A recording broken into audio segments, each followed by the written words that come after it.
तपाईँले खाना नखानु भएको कति दिन भयो? 2 दिन भयो। हो, 2 दिनसम्म भोकै बसेको कारण ग्यास्ट्रिकले वापा भएको हो। बच्चा सच्चा त्यस्तो केही होइन। यसमा औषधि लेखिदिएको छु, नियमित खानु होला। खाली पेट चाहिँ नबस्नु नि फेरि। नचाहिने कुरामा शङ्का गर्ने बानी राम्रो होइन भने आउने मैले। शङ्काले लङ्का जल्छ भनेको यही हो भन्छ।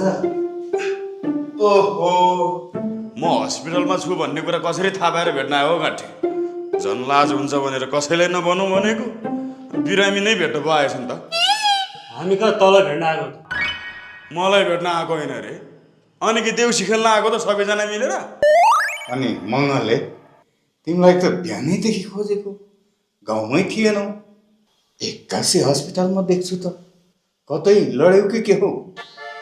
कहाँ लड्नु नि हो बड्डा, भन्न पनि लाजै लाग्छ।